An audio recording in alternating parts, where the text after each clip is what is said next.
Halo guys, kita masuk lagi pembahasan mengenai teks amnesti ya, Undang-Undang Pengampunan Pajak yang katanya akan segera dibahas di DPR di tahun 2025 nanti ya, dan mudah-mudahan akan langsung jadi di 2025, tidak perlu nyampe ke 2026. Oke, pertanyaan orang adalah berapa tarifnya, ya kan? Banyak orang pengen ikut, tetapi berapa tarifnya? Banyak orang pengen nih jadi orang jujur, jadi orang benar gitu ya, mengungkapkan semua yang dia belum ungkapkan. Tetapi kan pertanyaannya adalah berapa cost, berapa rasa sakit yang harus dia keluarkan, yang harus dia tanggung untuk menempuh compliance ini, untuk menempuh jalur untuk dia menuju kejujuran ini gitu ya. Nah, ini yang jadi pertanyaan banyak orang ya, dan gua rasa di internal Kementerian Keuangan juga pusing ya, di internalnya ya yang membuat kebijakan juga pusing, mau bikin tarifnya berapa ini, mau bikin murah nanti, penerimaan negaranya nggak dapat banyak, kalau mau bikin mahal nanti orang nggak mau ikut gitu kan. Nah, jadi mereka juga pusing ya. Sekarang gua akan kasih perbandingan bagaimana sih tarif dari teks amnesti dan PPS yang kemarin ya, supaya teman-teman masih refresh kembali bagaimana ingatan kita mengenai tarif-tarif waktu itu. Nah, ini dia perbandingan tarifnya. Yang warna kuning adalah Undang-Undang TA, yaitu Undang-Undang Nomor 11 Tahun 2016 ya, Undang-Undang Pengampunan Pajak. Dan undang-undang inilah yang akan direvisi oleh RUU di 2025 nanti.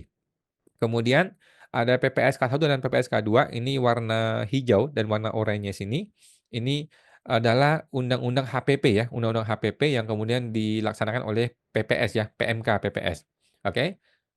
Bagaimana undang-undang TA waktu itu, kita refresh kembali ya. Waktu itu ada 3 periode, 3 kategori.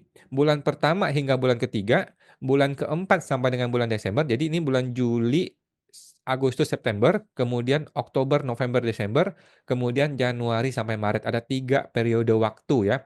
Jadi, dibedakan pakai 3 periode waktu untuk ikut. Jadi siapa cepat dia dapat lebih murah, gitu ya kira-kira ya. Siapa yang dapat cepat dia lebih murah, tetapi kalau yang PPS nggak begitu. Nah, jadi Undang-Undang TA itu ada 3 jenis, wajib pajak, 3 jenis pengungkapan harta ya. Jenis pertama adalah harta itu ada di dalam negeri ataupun di luar negeri, tetapi dibawa pulang ke Indonesia dan diinvestasikan selama 3 tahun minimal. Oke, investasinya itu tidak perlu laporan aneh-aneh, perlu laporan kalau nggak salah ya, perlu laporan tetapi nggak terlalu rumit ya, nggak terlalu ribet.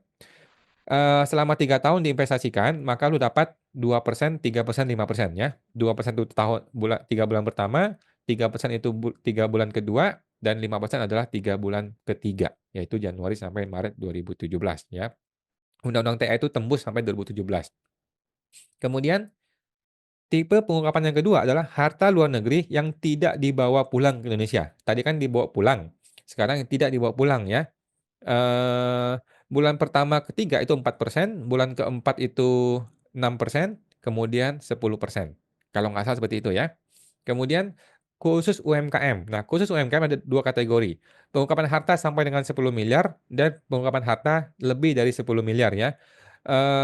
Sampai dengan 10 miliar itu 0,5%. Jadi Anda mungkin masih ingat ya, Anda ungkapkan harta tuh cuman cuman 10 miliar. Jadi banyak sekali orang yang ungkapin harta tuh ditahan maksimal cuman 9, sekian miliar supaya dapat 0,5%. Kemudian kalau ungkapan, lebih dari 10 miliar maka 2% ya. Jadi ini murah banget, UMKM itu murah banget menggunakan tarif yang paling murah di sini ya.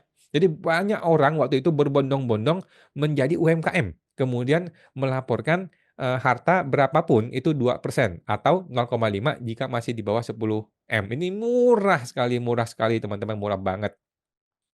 Nah, tiba-tiba di tahun 2021 ada Undang-Undang HPP, di mana mengamanatkan untuk terjadinya yang namanya program pengungkapan sukarela ya, PPS. Nah, PPS itu dimulai di 2022,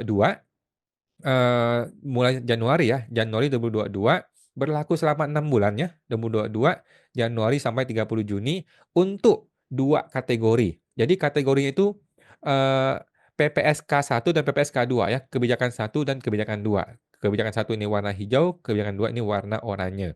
Jadi tidak lagi membedakan periode bulan, tetapi, membedakan pengungkapan harta itu harta yang diperolehnya kapan. Nah, harta diperoleh dari 1985 sampai dengan 2015 itu K1. Harta perolehan 2016 sampai 2020 itu K2, gitu ya, perolehannya teman-teman ya.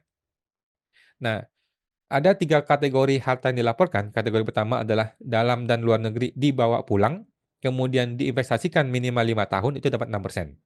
Kemudian harta dalam negeri dan luar negeri dibawa pulang, tidak diinvestasikan, itu 8%. Kemudian harta luar negeri tidak dibawa pulang ke Indonesia, tetap di luar negeri, itu 11%. Ini K1. Kemudian K2, yaitu perolehannya 2016 dengan 2020, 12, 14, 18%. Jadi Anda masih ingat teman-teman waktu itu ya, banyak orang ikut tuh PPS K1. Banyak orang ikut PPS K1, ditembak nilai uang tunai, dia bayar 6%, kemudian dia investasikan di SBN ya. SBN ditahan selama 5 atau 6 tahun, gitu. Kemudian ada juga orang ikut PPS K2 12% atau 14% ya. Nah, tapi pada umumnya orang tuh ikut adalah 6% atau 8% dan kemudian 14%. Pada umumnya orang ikut seperti itu ya. Nah, jadi tax planning-nya adalah waktu itu, eee, karena orang bingung perolehan tahun berapa, dia tidak mau bayar yang mahal, dia larinya ke PPS K1. Dan sampai hari ini, PPS itu belum pernah ada yang dibatalkan oleh pemerintah ya.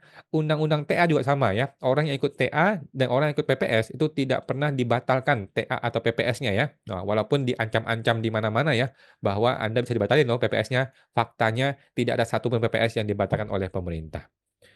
Bagaimana sanksinya? Sanksinya waktu itu ya, kalau Anda masih menyembunyikan ya, lu sudah ikut TA nih, tapi lu masih menyembunyikan harta, kemudian ketahuan harta itu oleh pemerintah, maka lu kena denda 200% ya. Jadi 30% dikalikan dengan 200%. Jadi sudah kena 30% tambah 200% dari 30%, sehingga total 90%. Sama aja barang itu lu kasih ke pemerintah, oke.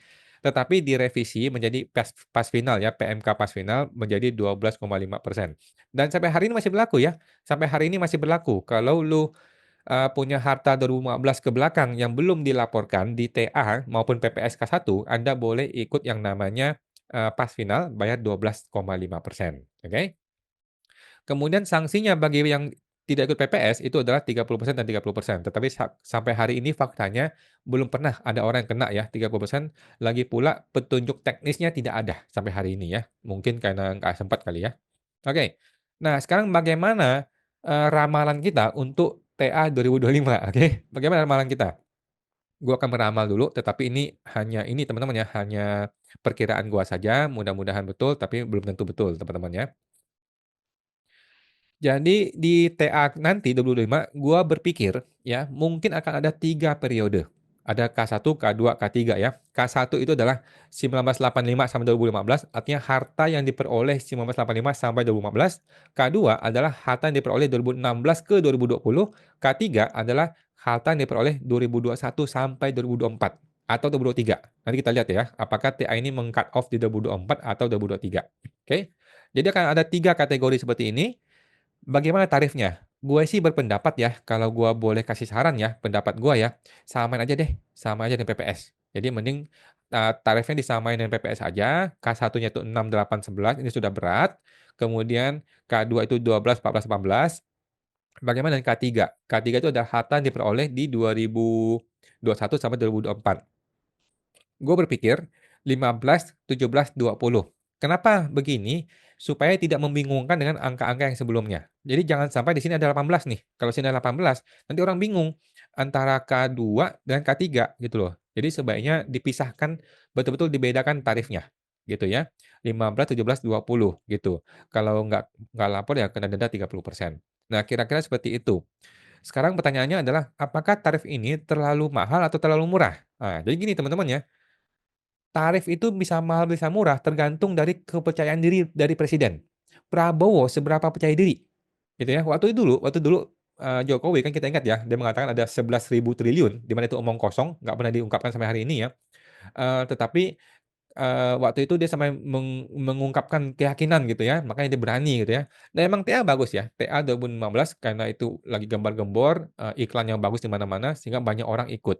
Waktu PPS itu boleh dibilang gagal ya PPS itu ya, sedikit sekali orang yang ikut PPS itu waktu itu ya. Nah sekarang TA 2025 gue rasa akan digembar-gemborkan lagi dan akan dikasih fasilitas yang terbaik gitu ya. Tetapi kenapa gue berani bilang tarifnya setinggi ini, karena gini, kita masih ingat kepercayaan diri dari presiden itu dibasiskan dari data ya, berdasarkan data. Waktu 2015 data tidak ada. Kita ingat ya, waktu 2015 data itu tidak ada. Pak Presiden itu ngibul, ada 11.000 triliun gitu ya, itu ngibul, nggak jelas gitu kan. Nah, tetapi waktu PPS, Anda ingat nggak teman-teman waktu PPS, lu ingat nggak? Banyak orang dikirimin surat, ditemukan harta begini begini begini, tahun 2020, silakan ikut PPS. Ingat nggak teman-teman ya? Coba ingat ya, teman kita, saudara kita, atau Anda sendiri mengalami itu. Tiba-tiba lu di WA atau di email atau dikirimin surat, bahwa DJP menemukan data ABCD, rekening, deposito, dan sebagainya, lu disuruh ikut PPS waktu itu kan. Kalau lu dapat surat itu, lu nggak ada pilihan bos. Lu nggak ada pilihan. Lu harus ikut PPS ya, nggak ada pilihan. Lu nggak bisa ikut pas final. Kalau ikut pas final, malah lebih lebih mahal pas final ya daripada ini ya. Mending lu ikut PPS, gitu kan. Jadi, berbasiskan data. Waktu PPS, data itu ada.